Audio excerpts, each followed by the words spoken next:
Un drone russe aurait survolé une centrale nucléaire ukrainienne selon l'agence ukrainienne du nucléaire. Un drone kamikaze Shahed serait passé au-dessus de la centrale nucléaire d'Ukraine du Sud, dans la région de Mykolaiv cette nuit. Londres va livrer au moins autant d'aide militaire à Kiev en 2023 que cette année. Le Premier ministre britannique a annoncé à Riga que son pays allait au moins maintenir le montant de son aide militaire à l'Ukraine, évalué à 2,3 milliards de livres, en 2023. L'Ukraine ne se rendra pas, le conseiller présidentiel ukrainien, Mikhailo Podolyak, a déclaré que l'Ukraine ne se rendra pas et ne respectera pas les ultimatums de la Russie. Zelensky demande plus de systèmes de défense anti-aérienne. Puis-je vous demander d'augmenter la fourniture de systèmes de défense aérienne? Un bouclier aérien à 100% serait l'une des étapes les plus importantes contre l'agression russe et elle est nécessaire dès maintenant, a-t-il déclaré, selon le Guardian. Des exercices avec la marine chinoise. La Russie annonce que plusieurs de ses navires de guerre participeront à partir de cette semaine à des exercices avec la marine chinoise, au moment où Moscou et Pékin renforcent leurs liens en plein conflit en Ukraine. Ultime discussion à Bruxelles pour fixer un plafond au prix du gaz pour contrecarrer les plans du président russe Vladimir Poutine.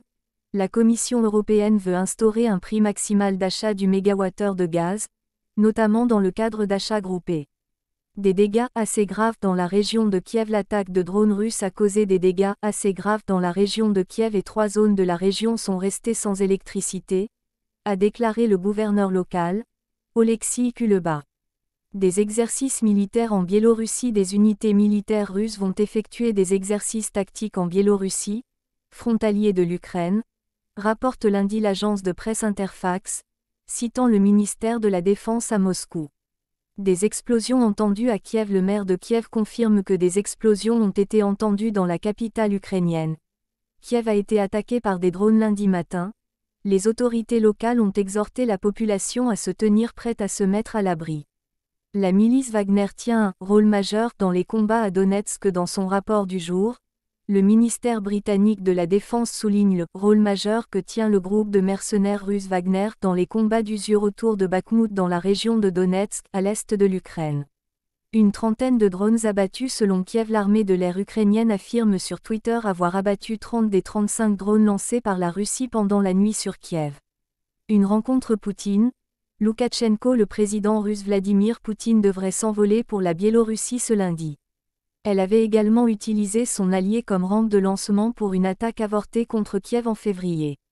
2 blessés dans une attaque de drone à Kiev. L'attaque de drones russes sur Kiev aurait endommagé des infrastructures et blessé 2 personnes, selon les autorités locales. Kiev plongé dans l'obscurité. Des gens circulent sur la place Sofia, dans la ville de Kiev touchée par d'importantes coupures d'électricité. À Bakhmout, la vie sous le fracas des armes dans cette ville du Donbass, à l'est de l'Ukraine, soumise à l'offensive russe, les quelques habitants qui sont restés vivent dans des abris souterrains, où chaque minute de la journée est rythmée par le son incessant de l'artillerie. L'Iran dit ne pas avoir besoin de permission pour développer ses liens avec la Russie. Kiev et ses soutiens occidentaux accusent la Russie d'utiliser des drones de fabrication iranienne pour mener des attaques en Ukraine.